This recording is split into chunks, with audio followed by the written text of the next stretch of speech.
At my sister's birthday party, my 11-year-old son accidentally spilled juice. My controlling mother exploded with rage and slapped him so hard he hit the table. I was frozen until a staff member handed me a secret folder exposing her shocking plan. But what the security footage revealed next? Unthinkable. I never thought I'd find myself back in the same room with my mother, let alone under the glow of chandeliers and colorful streamers at my sister's birthday party. But there I was, walking into a celebration that had family reunion written all over it, the very thing I had avoided for the last year. It was Amber's 25th birthday, my younger sister, the baby of the family. A loud, bright spirit, full of laughter and always caught up in her next social media post. She had invited me weeks ago, saying, "Come on, Nat. Just for a few hours. It'll mean a lot to me." Her voice had been full of hope, like she truly believed we could all just forget the years of bitterness between me and our mother, Meredith. I agreed, more for my son Jacob than anyone else. He's 11 now, with quiet eyes and an old soul. He had wrapped Amber's birthday gift himself, a bracelet he made from bits of colored string and beads he found at the craft store. He was proud of it. I didn't want to dim that light in him. Besides, part of me hoped maybe things had changed, that maybe time had softened my mother. But as soon as we stepped into the event hall in downtown Portland, Oregon, a modern, expensive-looking venue with polished floors and a live violinist playing at the entrance, I knew better. Amber spotted us first. Her face lit up, and she came bouncing toward me in heels too high for anyone not filming a fashion reel. She hugged me, then bent down to greet baby Lila, my 3-month-old daughter, sleeping in the baby carrier strapped to my chest. "And this little princess is finally here," she whispered, gently touching Lila's tiny hand. Then she smiled at Jacob. "You're taller than last time I saw you." He grinned shyly and held out the little gift box he'd wrapped with shaky fingers. "Happy birthday, Aunt Amber."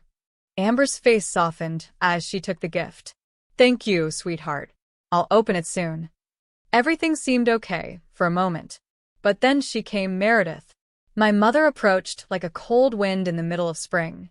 Her silver hair was pinned up neatly, her dress smooth and ironed to perfection. And yet, her face tightened the second her eyes landed on Jacob. "Natalie," she said stiffly.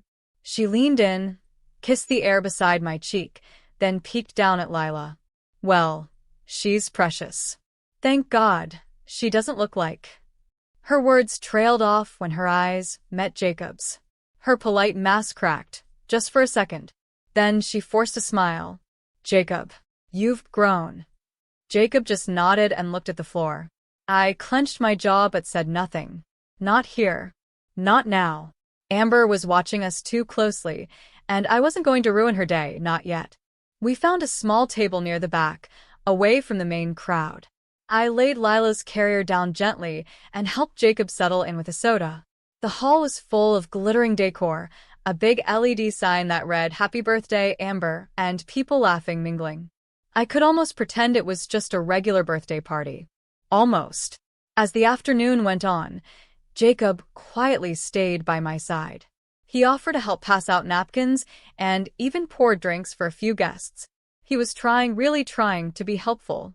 I watched him closely, my heart swelling with pride and dread at the same time. Then, around cake time, it happened. Jacob, bless his heart, had picked up a plate of cake and was carefully carrying it toward one of the tables when a guest, some tall guy in a fancy suit, turned too fast and bumped into him. The plate wobbled and slipped from Jacob's hands, falling with a soft splat onto the floor beside the dessert table. Before I could move, I heard the sharp sound of heels. "What on earth are you doing?" Meredith's voice sliced through the noise. The music stopped. Conversations halted. Jacob froze. "It was an accident," he said quickly, eyes wide. "An accident?" she repeated, stepping closer. "You can't even carry a piece of cake without causing a mess? This is Amber's day, and you just had to ruin it, didn't you?" My body tensed. "Mom, stop." But before I could finish, Meredith raised her hand and slapped Jacob across the cheek. The sound echoed across the hall. Jacob stumbled back, one hand to his face, shocked silent. My heart dropped. I ran to him, gathering him into my arms. "It's okay, sweetheart. I'm here," I whispered, though my voice trembled with rage. Amber stood frozen at the front of the room, her eyes wide, her mouth open in disbelief. Gasps came from nearby guests. Some pulled out their phones. Others just stood still, as if time had paused. I looked up, my voice shaking. "What is wrong with you?" Meredith's face flushed red. She looked like she wanted to justify it, to say something, but she couldn't. Her mouth opened, then closed. Her hand still hovered in the air like it wasn't hers anymore. Then something strange happened. One of the staff members, a young man in a crisp white shirt, walked over, holding a blue folder. "Excuse me," he said nervously. "I found this under the table. It seems kind of important." I stared at the folder, confused. "What is it?" "I don't know," he replied, "but I think you should take a look." I reached for it, my fingers brushing against the cover. And that's when I saw my mother's handwriting on the front. The noise of the room returned like a crashing wave.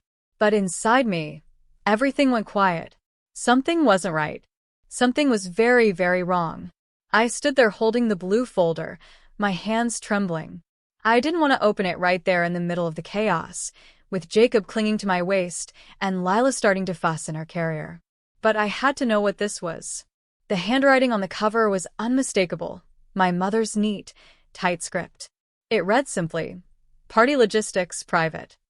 The room had gone quieter now, not silent but uneasy, like everyone was waiting to see what would happen next. I took a step back, Jacob's small hand still gripped tightly in mine, and opened the folder. Inside were printed pages, emails, messages, notes. At first glance, it seemed innocent, but then I saw it. Jacob's name. Highlighted. My breath caught. There were bullet points. Instructions. Timelines. Make sure Jacob is seated near dessert table. Staff should gently correct if he touches anything. Capture behavior. Phone camera if possible. And below that, in a smaller font, avoid confrontation unless necessary, unless it can be clearly justified in front of guests. My stomach twisted. I flipped to the next page. More notes. More instructions. She'll bring the baby. Use it to distract her while the boy is watched. The more careless he looks, the more Amber will see the truth. I couldn't believe it. My mother hadn't just lost her temper in a moment. She had planned this. She had built a situation, piece by piece, to set my son up for failure. To humiliate me. To prove, somehow, that I was still the failure she believed I had been ever since my marriage fell apart. I looked up, and the young staff member who had handed me the folder was still standing nearby, nervously glancing around. "I think you might want to show this to the manager," he said quietly. I nodded, still in shock, and looked over at Meredith. She was standing a few feet away now, arms crossed, her jaw tight. But her eyes, they were darting back and forth, trying to figure out what I'd seen. She knew what was in that folder. She knew. The event manager, a tall woman in a navy dress suit, came over just as I waved her down. I handed her the folder and said softly, "You need to see this. It involves your staff." Her eyebrows furrowed as she flipped through the pages. She didn't say anything at first, but I saw the change in her face. Confusion, then concern, and finally something close to disbelief. When she looked back up, her voice was low and steady. "I'd like to show this to security." I nodded. "Please do." Jacob tugged at my sleeve. "Did I do something wrong, Mom?" I knelt in front of him. His cheek was still red from the slap. "No, sweetheart. You didn't do anything wrong. This isn't your fault, okay?" He nodded slowly, but his eyes were watery. "Why did Grandma hit me?" I swallowed hard. "Because she's hurting inside. And sometimes people who are hurting try to hurt others. But it's not okay. And I won't let it happen again." Just then, the event manager returned, this time with a man in a black blazer, security. He introduced himself quickly, then said, "We reviewed a portion of the security camera footage. There's confirmation of someone matching this woman's description." He pointed toward Meredith, meeting privately with staff yesterday. More guests had gathered now, whispering, exchanging looks.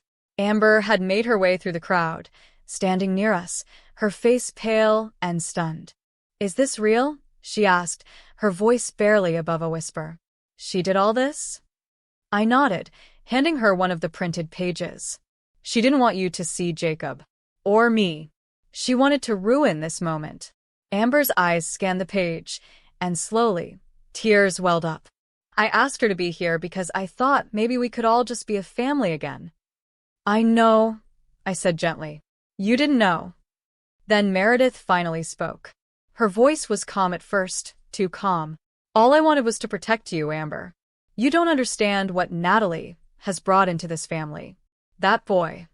"Don't," I snapped, my voice sharp now. "Don't you dare blame Jacob for anything." She kept talking like she didn't even hear me. "He's just like his father, disrespectful, messy, always making trouble. I lived through that once. I wasn't going to let it happen again." Amber blinked. You did all this because of Dad? He left over 10 years ago." Meredith's mask cracked then. She laughed, bitterly. "Left? He humiliated me, ruined my name, took everything. And she pointed at me, went and married someone just like him." I stood straighter. "You blamed an 11-year-old boy for the pain you never healed from. You planned to hurt him just to prove something that doesn't even matter anymore." Security moved in closer. The manager said firmly, "We've already contacted the police. They're on their way." Meredith's face drained of color. "No, you don't understand. I didn't mean for it to go this far." "But it did," Amber said quietly. "You slapped my nephew. On my birthday. In front of everyone." Guests started to move away now, giving us space, but not without glances full of shock and disgust. Meredith backed up a step, then another, like she was trying to disappear. I turned back to Jacob, smoothing his hair with one hand. "We're okay," I whispered. "It's over." But I was wrong, because just as I thought everything had unraveled, the truth exposed, the worst behind us, I felt a tug on my arm. It was the event manager again. "There's something else," she said cautiously. "The security footage. There's more. Not just the meeting yesterday, but a conversation. Audio caught from one of the lobby cameras. We think your mother may have paid one of our staff." My heart sank. "What?" I asked. She nodded grimly. "Bribery. She gave cash. And mentioned trying to teach a lesson to her grandson." I didn't know what to say. I looked over at Meredith. And for the first time in my life, I saw real fear in her eyes. I stood there frozen, watching the woman who raised me unravel right before my eyes. I had always known my mother could be cold, but this was something else. This wasn't just emotional distance or biting words. This was manipulation, control, a calculated attempt to humiliate my son, my child. Meredith didn't speak. She didn't even try to deny what the event manager had just told us. Her hands trembled slightly, her lips parted like she wanted to say something, but no words came. She looked around, scanning the room as if searching for an escape, but the guests had already formed a quiet, judging wall between her and the exit. Jacob was still pressed against my side, his cheek resting on my arm. I could feel how tense he was, like he was trying to make himself smaller, disappear. That was what made my chest ache the most, that he was scared and confused, and the person who had made him feel that way was his own grandmother. The event manager lowered her voice. "The footage and audio will be shared with the police. They're 5 minutes out. Would you like to step into a private room with your children while we wait?" I shook my head. "No. I want to stay. I want my son to see that he didn't do anything wrong, that the truth matters." Amber was crying now, quietly. She stood beside me, her hands covering her mouth as she read another printed page from the folder. "I had no idea she was capable of this," she whispered. "She's been like this for a long time," I said softly. "But I didn't think she'd go this far either." Meredith finally found her voice. "I did it for you, Amber," she said, taking a shaky step forward. "This was supposed to be your day. I didn't want Natalie's mess ruining it. I didn't want that boy getting in the way, acting like he belongs. My fists clenched. His name is Jacob. He does belong. And you don't get to decide who's family and who's not. She looked at me, something between rage and desperation flickering in her eyes. You were always reckless, Natalie. Always bringing trouble. I tried to help you, and you pushed me away. I won't apologize for trying to keep this family together. By tearing it apart? I snapped. By slapping an 11-year-old and planning his public humiliation? That's not protection. That's cruelty. I saw her shoulders slump slightly then, like the weight of everything she'd done had finally begun to settle. But still, there was no apology, no remorse, only bitterness. The moment was broken by the distant wail of sirens. The event manager signaled toward the entrance, and soon 2 officers walked into the hall, calm and professional. One of them, a tall woman with her badge clipped neatly to her vest, approached us. "Good afternoon," she said gently. "We received a report about an incident here. Can someone fill us in?" The manager stepped forward and began explaining. She handed over the folder, described the camera footage, the audio, the bribe, and the slap. The officer listened carefully, occasionally glancing toward Meredith, who now looked like a shadow of herself, small, unsure, pale. When it was my turn to speak, I kept it simple. My son was publicly slapped by his grandmother. Then we found these documents showing that she tried to orchestrate a setup to embarrass him and me. I just want to make sure she's held accountable. The officer nodded. Understood. They turned to Meredith. "Ma'am, we'd like to ask you a few questions. Can we speak with you in private?"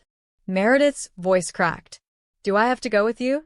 "You're not under arrest at the moment," the officer said calmly, "but this is a serious matter, and it's important we understand what happened." Meredith looked at Amber, then me, then finally at Jacob. His eyes met hers, just for a second.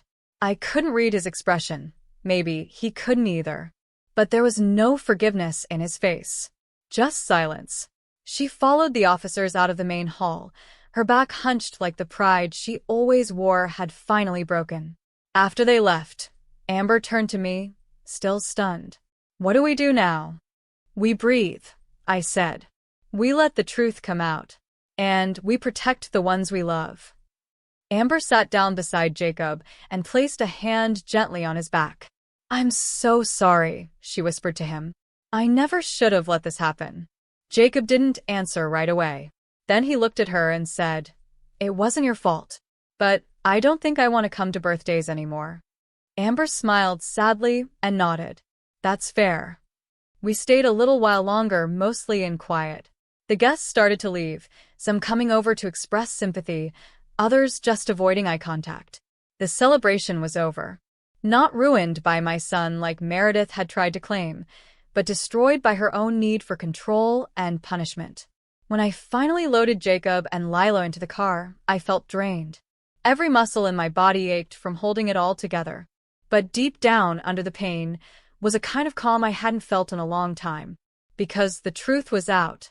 And for the first time in years, I knew we were going to be okay. It's been 7 months since that day, but it still lingers in my mind like a scar that's healed but never truly faded. Some nights, I still hear Jacob's soft voice asking me why his grandmother hit him. And some mornings, I wake up remembering the cold look on my mother's face right before everything unraveled. But things are different now. Better. After the police questioned Meredith, everything she had tried to hide came to light. The video footage, the notes, the bribed staff member who eventually admitted to being paid off, it was all undeniable. She was charged with misdemeanor assault and banned from approaching my children without legal clearance. She didn't fight the charges. She didn't say much at all, really. She moved into a small assisted living facility on the edge of town shortly after. I heard from one of the nurses that she keeps mostly to herself, spends her days writing in a leather-bound journal, and doesn't like when people mention my name. Or Jacob's. I wish I could say I felt relief. Or even justice. But mostly I just feel tired. Like I've finally set down a weight I've been carrying for far too long. Jacob is doing better now. He goes to therapy every week, and though he was quiet at first, he started to open up more. He still doesn't talk much about that day, but I see it in the way he carries himself, more sure, more confident. He's doing well in school, makes friends easily, and dotes on his baby sister like she's the most important person in the world. Lila, my little sunshine, is growing fast. She's just started crawling, chasing after Jacob with her clumsy little hands and giggles that echo through the house like music. I catch him reading to her sometimes, sitting cross-legged on the living room rug, whispering stories while she listens, wide-eyed. Amber and I have grown closer. After the party, she came by almost every week, bringing groceries or just dropping in to check on us. One evening, while we were sitting on the porch watching the kids play, she turned to me and said, "I can't believe I didn't see it sooner." "You weren't meant to," I told her. She was good at hiding it from the people she wanted to impress. "I feel so guilty," she whispered. "Like I was part of the reason Jacob got hurt." "You didn't hurt him," I said gently. "You trusted someone you thought had changed. That's not a crime." She was quiet for a moment, then asked, "Do you think she'll ever change?" I looked out at the fading sky. "I don't know. Some people don't know how to let go of bitterness. They let it eat them from the inside out. And by the time they realize it, there's nothing left but anger."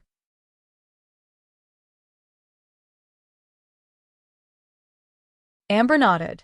"I don't want to end up like that." "You won't," I said. "You already broke the cycle." That's what this whole journey has been, I think. Breaking a cycle. My mother's need to control, to judge, to punish instead of nurture. It didn't start with me. But it ends with me. I look at my children, and I know I'll raise them with love, patience, and understanding. I'll never make them feel like they have to earn my acceptance. They'll never wonder if they're good enough for my affection. One afternoon, not long ago, Jacob asked me if we'd ever see Grandma again. I didn't have an easy answer. I told him the truth. "Maybe," I said. "One day, when you're older, if you want to. But you never have to see someone who hurt you just because they're family.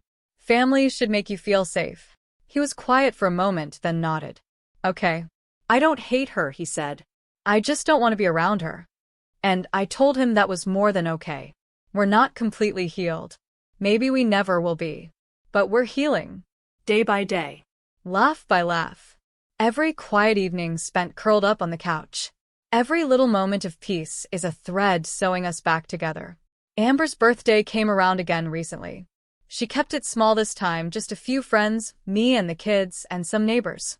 There were no big decorations, no rented venue, just music playing from a speaker and food on the kitchen counter.